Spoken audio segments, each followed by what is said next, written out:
Este disco, Duets, dúos, y esta canción en especial, True Love, amor verdadero, podrían ser el emblema de la vida difícil de un músico triunfador.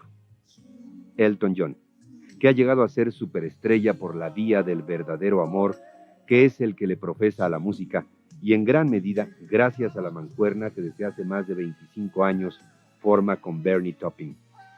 Así que no es exagerado afirmar que este homenaje a los duetos y esta canción resumen a Elton John.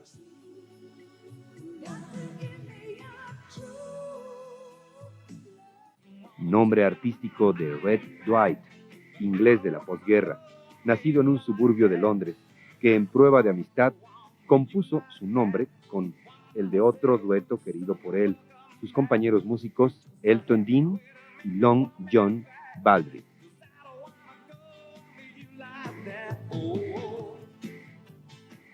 Sin embargo, su anterior producción musical, The One, podría igualmente compendiar su exitosa carrera, ya que los 100 millones de discos que ha vendido lo sitúan como el uno.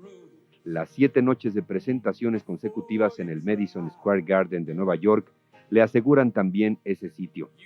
Lo mismo que las 8 presentaciones con localidades agotadas en Leningrado lo confirman, y el haber entrado a todas las listas importantes del Billboard con el número 1 y reunir 7 números 1 consecutivos en los charts de álbumes. Son hazañas que solo un The One puede conseguir.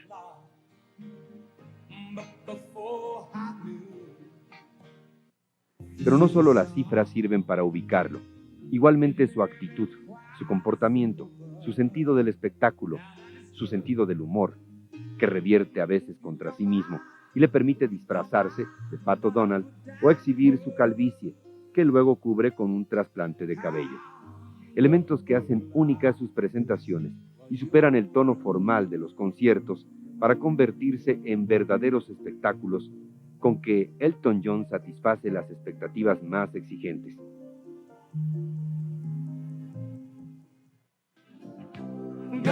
Por último, habría que mencionar su calidad y calidez humanas, que lo han motivado a apoyar fundaciones e instituciones humanitarias, a las que ha donado los beneficios de discos, de conciertos y de ingresos extras, como los derivados de la demanda que interpuso contra un diario británico por difamación y calumnias.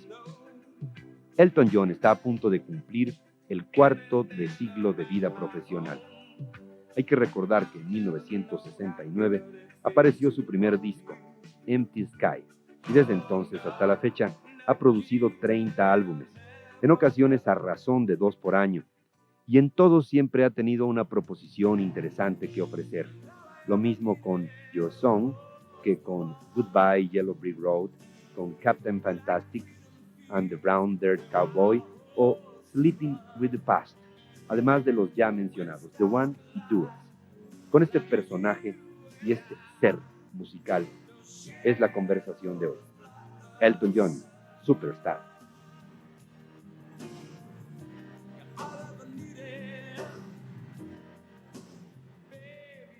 Hi. Okay, yeah. Okay. Yeah. You hear okay? Yes. I'm very pleased to meet you because besides of having walked all these years with you, still we have on our skin and in our hearts the night of your concert at the Aztec Stadium in Mexico City. I believe that all Mexicans keep a bit of Elton John within and in us. Thank you for what you gave that night and for that you have given us along your career. Thank you. I will always remember those 2 nights at the Aztec Stadium. I get chills when I think of the crowd before the show because they were so loud. And the stadium itself, I've played at big stadiums in my life, but never anything like Aztec Stadium. And during the show, they made more noise than I've ever heard from any crowd anywhere in the world. So my first shows in Mexico, it will be hard to beat them coming back, but of course I'm going to come back to Mexico and play again. But I had the most wonderful time. I was very tired when I was in Mexico because it was at the end of last year, But the crowd lifted me, and I'm looking forward very much to coming back. How does this communication phenomena takes place between you and the audience? You have a special secret? I don't know. There is no special secret. Obviously, you are prepared for whatever happens, but you don't know what is going to happen. Some nights you can feel wonderful, and you go on stage, and you have to really work hard. The audience doesn't notice, but you have to. There is not that communication. Some nights you don't feel so good before you go on, and it's wonderful. You sit down and you play, and you watch your fingers go, and there is no reason for what happens. Obviously, there is a level of professionalism which you can maintain, but some nights are more special than others, and you don't know which ones they're going to be, and that is the magic of performing, and maybe the drug of performing, because you're always looking for that perfect response and that bonding between yourself and the audience. If you necessarily have to choose between your audience loving you or admiring you, which would you choose? Well, I'm a creature who loves to be loved, and I think that love that I feel from the applause and from the things they throw on stage, from the things they hold up, from the letters I get, I love that. I mean, that keeps me feeling very special. You have reached that is called success, and it hasn't been only a fashion. You have become a permanent expression, and beyond this, you have been able to transcend. Do you wake up every morning and see in front of the mirror and say, "This is Elton John, the one that transcends"? No, I don't. But I do wake up now and feel good about waking up. There was a time in my life, not so long ago, when it was difficult for me to wake up, and I didn't want to wake up. Now I do wake up, and I can look in the mirror and feel happy that I am alive, and that I can wake up early and live my life how I feel proud to live my life. I'm drug-free, I'm alcohol-free. I've worked very hard on my life to get where I am now. But I don't look in the morning, get up in the morning and think, yes, this is Elton John, this is Elton John. So, I mean, I'm sick to death of Elton John sometimes, you know. I'm just very happy just to be alive, just to get up in the morning and just to look in the mirror and like what I see. Before I used to get up in the mirror and not like what I saw. I can look in the mirror now and like what I see. I think I'm at peace with myself now. And it's taken me a long time to get there, but I feel very happy about that. Right. How has our time we live in marked Elton John? Our generation, you know, has lived more changes than any other in history. In which way these times of computers, lasers, test tube babies, AIDS, and Star Wars on Earth have caused an impact in your artistic creativity? Well, I'm very untechnical. I don't know how to work a computer. Everything you mentioned, I don't know anything about except AIDS. That's the only thing that's really affected my life, although computers affect my life indirectly. I mean, they've made recording much more complicated in the sense that you can use computerized recording. It helps in one way, but in the other way, it helps to complicate matters. I'm not sure whether I like computers very much. When I was a child, I went to school and I learned up by myself in my head. Now people have machines to do it. I don't understand that. Mm-hmm. It takes away anything that takes away some part of the human spirit and soul. I don't particularly. I'm not that much in favor of it. Obviously, computers do great things technically that I don't understand. The only thing that touches me from your question is AIDS, because people are dying from AIDS. They're not dying from computers. So I've lost a lot of friends to AIDS. I know a lot of people are sick. I've seen a lot of people who are sick. But you're working so hard in the Elton John AIDS Foundation, right? Well, we started a year ago in North America and in Britain to set up my own foundation. I've done things before for other people, But I wanted to have control. I wanted to know where the money was going. It's very easy to do a concert to raise money who need it. We're basically a direct care organization. I know that I will be coming to Mexico this year or next year in 1994, and hopefully we'll be doing some shows. And we want to leave some money, do some money to raise some money for people with AIDS in Mexico and HIV. We've already made some investigations as to where the best places might be to leave the money in the country. We're not going to take it out of Mexico and put it in my foundation in America and then give it back to Mexico. We'll leave it down there. But it is one thing that I really want to do next year. We started out slowly. When I say slowly, we started out because in America you have to wait for the IRS to give you your tax-exempt status. We've had to play by the ball. We've had to learn to do the things correctly. Otherwise, you give money away and then you have to pay tax on it. So in our first year in America, we've given $2.5 million away. And in Britain, nearly £1 million. That is wonderful for the first year, but I'm not satisfied. I want to do more, for not just for North America and Britain. I want to now to do for Europe and Africa and South America and Latin America. It's important because AIDS is a worldwide disease, and I sell a lot of records worldwide. So if I raise money, I should not just restrict myself to giving it to America and Great Britain. So next year, we will explore further the possibilities of doing things for other people in other countries. It's a necessity. The poorer countries are having a harder time with the disease because there's no education. If you educate someone about AIDS, it helps them understand what risks they're taking. You may have to spend a lot of money on education because people are sometimes difficult to get through to. But to stop the ignorance and the fear of AIDS, you must educate first. And it's essential for governments everywhere to try and educate people to the dangers and the precautions that they can take to avoid getting HIV and AIDS. The people that don't know much about it, don't want to touch someone who's HIV. They don't want to be in the same room. They don't want to breathe the same air, which is all nonsense. But it's still some of the taboos that still some people believe.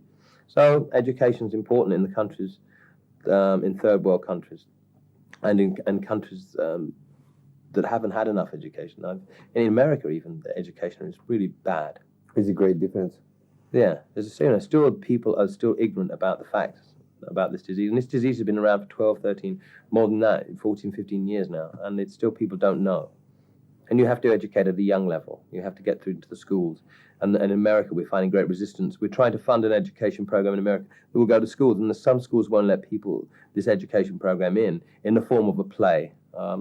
Because they don't want to discuss the fact of HIV/AIDS. It's still a taboo subject. So, you press on, you do what you can. But I can guarantee that when we come to Mexico next year, we'll be doing something for people with HIV and AIDS. It's my responsibility, as far as I'm concerned, to be able to try and give something back to the people who've given me so much. Well, we have multiple reasons of admiration for you, because obviously you are an artist out of this world.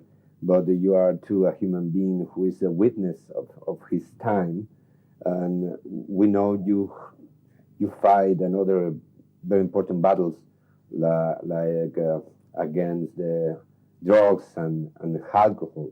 Would you share a bit with us? Yeah, I became reliant on cocaine, marijuana, and alcohol. I started in about 1976 when I started to feel very tired. I was working a lot. And I started using drugs as a recreational thing. I wanted to be part of the gang. I wanted to join in and not be left out. All my life, I felt kind of left out. I was always just I wasn't quite in the gang. I was on the outskirts of the gang. And when I first started taking drugs, I had a good time and I felt accepted. It was this feeling of acceptance. Now I've taken drugs, maybe I can be accepted. But of course it goes a long way. It doesn't really start with taking drugs. The inadequacies that I felt and the insecurities that I had came from my childhood. And they were built inside me when I was born. I just used drugs and alcohol to run away from facing them. They were an escape route. And I think that any form of addiction, whether it's to food, to drugs, to alcohol, to anything, is a means of running away from reality and not dealing with something that is staring you in the face. The only way I knew how to feel in my life was through my music. I couldn't say how I felt. I didn't know how I felt. I was always scared, told as a child not to express my feelings in a way. So I used music to express my feelings. And I wrote sad melodies, and I wrote happy melodies. And I wanted to cry when I wrote music because sometimes that's how I felt. I mean, people told me that I had a problem. All my people who love me said, Elton, you have a problem. I got very angry with them because my ego said, if I became a successful man and have this big career as Elton John, I'm a self-made man, I can do anything. I don't need these people to tell me I have a problem. I know I have a problem, and I will deal with it. But my deal, and this went on for year after year after year, I thought I would not, I was so proud and arrogant in a way that I could not admit that I needed someone else's help. The great Elton John, or so I thought, can do this. I'll do it. I've done this, so I can do this. And of course I couldn't. And the more I couldn't do it myself, the angrier I became. And the worse my addiction became. In the end, I was in a relationship with somebody who entered a rehabilitation clinic themselves. And I was very angry about that because they were getting their lives together. And I went to see them in a clinic in America. I ran away from that clinic and I came back to England and I sat in my room for 2 weeks and closed the door. And I knew that that was the beginning of the end. Either I did something about my life or I was going to die. And I didn't want to die. I'm too much of a coward. I love my friends too much. I still had that much self-respect left that I didn't want to die. But how was I going to get out of this terrible pit of addiction that I was in?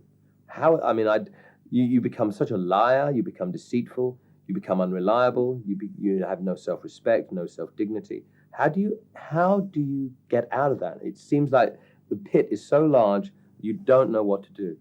But it's very simple. And the simple answer to that is that I went to revisit my friend in rehabilitation. And I sat down and I said 3 words that changed my life. I need help. Do you believe in God? Sorry? Do you believe in God? I was spiritually bankrupt. I didn't believe in anything. I was angry at everything.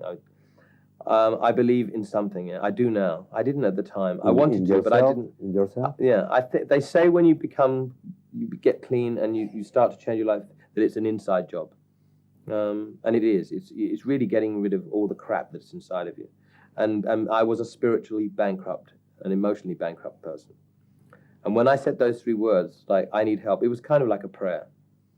And when I said those 3 words, like, I need help, it was kind of like a prayer. It was the first time I admitted that I couldn't do everything myself, and I needed somebody or something to help me. And since that time, when I said those 3 words, my life, my soul started to flicker again. And the facade cracked. And I knew, it's so stupid, those 3 small words changed my life. And from that point on, my life got better. I humbled myself to the point where people that I would never listen to before because I thought I knew everything. I needed help. I needed people's advice. I went into a clinic for 6 weeks. The word God frightened me because I was so angry about the word God. God was a punishing thing to me from when I was a kid. If you don't do this, you're going to go to hell. And they told me that I could use the word God, I could use the word anything, as long as I believed in something was greater than myself. And I believe that I'm a much better person. I actually like myself. And it's taken me 46 years to get to that point. I don't know why, but it's taken me that time. But I get up in the morning now and I look in the mirror and I don't say, this is the Elton John. And I say, thank you. I always say thank you when I get up in the morning. Thank you for giving me another chance. Because really, I shouldn't be here. And I must be here for some reason. And to be given another chance after throwing my life away nearly, I'm really grateful for that. And I won't make the same mistake again. Sometimes your songs fill me with great joy that make feet stomp or in hands that fly as if they had life of their own. I don't know if you understand me. Yeah. But sometimes also they make me feel nostalgic with much tenderness, or frankly, they made me cry like the wind blowing in the candles of Marilyn Monroe. Are you constantly aware of the effect of your songs can provoke? I never used to be until I got clean and sober, because I would always dismiss anybody who said, "Oh, I like your songs," because I found it impossible to take a compliment. Now, what I wanted to do more than anything was a world tour, and I mean a world tour, playing to people and being able to remember and seeing their faces and being aware how much my music has had an effect on people. I mean, the same people come and watch me now as they did in 1970. That's incredible, but I never used to pay any attention to that before. When I write a song, when I write it, I want it to move me emotionally. It doesn't have to make me cry, but I want it to have an effect on me melodically when I write it. And if it can have an effect on people, like, for example, the last song which I wrote about someone dying of AIDS and seeing their father and telling their father and being loved before they died by their father. When I wrote that, it was a very short time after Freddie Mercury died, and I got the lyric from Bernie Taupin. Mm-hmm. And when I was writing the song in the studio, because I only write in the studio, the song came very quickly, as most songs do. I was sobbing as I sang that song, and I thought, well, this must be melodically. When I have the lyrics, if the melody doesn't go hand in glove with the lyrics, it doesn't work. Sometimes it works brilliantly, sometimes it works well, and sometimes it doesn't work very well at all. But the mystery of writing with Bernie is that most of the time it works really well. And I am aware now of when people say, this song moved me, I stand there and I think about it, and I think, well, this is a great gift that I've been given. I mustn't just... It's awful when someone says to you, I like you very much, and you look away because you can't take that. It's a rude thing to do. But I did it because I couldn't take a compliment. Now I remember all your albums, and I love all of them, but I remember one of these albums, Love Songs. Yeah. But you have not only sang to love. What other motives of inspiration do you have? Well, I like writing songs about death as well. Sadness and death have always been an inspiration to me. Maybe it's because I've been quite sad a lot of the time in my life. There's always been a sadness within me. I like to cry. I like things that move me in a sad way. I like listening to sad classical music. Well, I'm a big Chopin fan. I like beautiful melodies. And I'm moved by death. I'm moved by the thought of death. And maybe it's a bit macabre, but I've always wanted to write something beautiful to be played at someone's funeral. Okay, regarding the things that motivate you, let me make a space. We all know of your passion for football, soccer, and we also know, unfortunately, that we will miss England during the next World Cup in USA. And I have also read in the Times that there are two candidates to coach the national team. Howard Wilkinson, the fourth, in a few words, Osvaldo Ardiles, Argentinian, the style. But, I have a third candidate, Elton John. Oh. And please, coach, tell me, what are your plans to reestablish the English team to the most honorable place in soccer? Well, it's difficult because if you notice in the European teams that are qualified for the finals of the World Cup, you'll see a couple of different names this year. You'll see Greece, you'll see Norway, you won't see France, and you won't see England, you won't see Scotland, you won't see Denmark, you won't see Portugal. The rest of the world is catching up. European football now is a lot of players from each country play in the best leagues, the Italian league, the Dutch league, and the Spanish league, and also the English league. But we don't have many foreign players. We have a lot of Norwegian players now. One of the reasons why we haven't qualified for the World Cup, apart from other nations catching us up, is that we play too much soccer domestically in this country. We play too many league games. We play too many domestic cup games.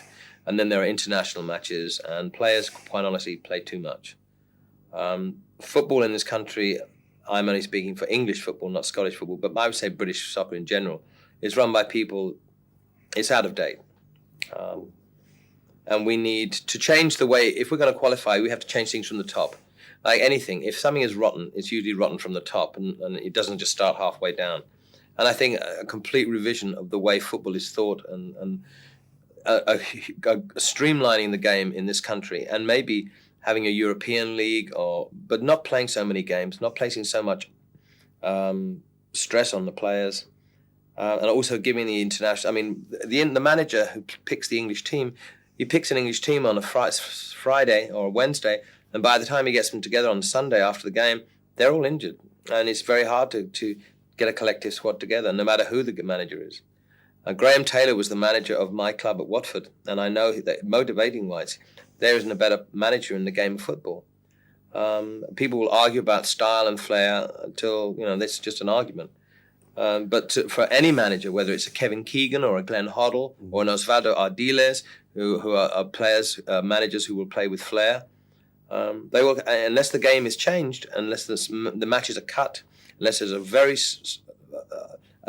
sweeping changes are made, then I'm afraid we're never going. It's always going to be the same situation. We have talented players. We have young players coming through. Mm-hmm. They play too much football. That's basically it. We are again in the World Cup, in the next World Cup. I'm sure. Yeah. Returning to the subject of this conversation, my final questions, and a double question. Why do you think that music exists if, according to the economists and politicians, is not an elemental need for survival? And what can you say about your most recent album, Duet? How is this project born? Well, music exists and still exists, and entertainment exists because, especially live music, people want to go and have an escape. Music, anything creative, whether it's a painting or a beautiful church, a sculpture, a beautiful carpet, a mosaic, or a piece of music that will make people smile and think creatively for themselves, will always be around. People need that. People want that creative part in their lives. They want to like something. They want something other than what they do. And music is, anyone can sing, anyone can whistle, anyone can have that choice. And music will always survive, especially live music. It will never be, in the studio we use a lot of computerized drum things and stuff like that.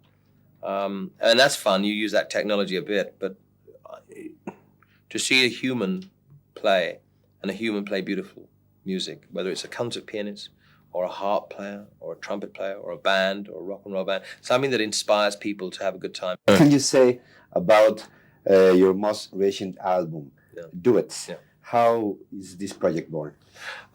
It was an idea from my record company to put out an old album of duets for Christmas. And I've done a lot of duets in the past, but I certainly didn't want any other old product out again. I've had very best of, which was a big album for me, and greatest hits, and I think it's a retrograde step. It's a bit like doing an unplugged album. I didn't want to do that, but I thought I'd do an album of new duets if I could do it quickly. It happened when I just come off tour in June, off a big world tour, and I was quite tired. But because the idea of doing something spontaneous appealed to me, rather than doing something that was planned, I had to do this quickly, and I had to write a list of people down, and it had to come together very quickly. And it did. And it was fun. I got to sing with a lot of people that I wanted to sing with, not just big stars, there are some big stars on the album, but people who had an important effect on my life, like Little Richard, Leonard Cohen, Kiki D, Nick Kershaw, who's a friend of mine, Don Henley, because I've been a big Eagles fan, and also newer people like Katie Lang and Marcella Detroit and PM Dawn. So I just wrote down a list of people that I think would be diverse, with RuPaul in there as well, who's like this big new sort of drag queen from America who's so much fun. And I wanted to have fun on the album, and I wanted to make an album that people could put on at Christmas when it came out and leave on like a party record. And up to what point is an album of Elton John accompanied with other great artists, or those artists accompanied Elton John? I think it's a mixture of both, because all the ideas for the songs weren't mine. They were other artists' ideas. It was me. I phoned artists up and said, "What song do you think we should do? Should we do this one or that one?" And most of the time, I did their suggestions.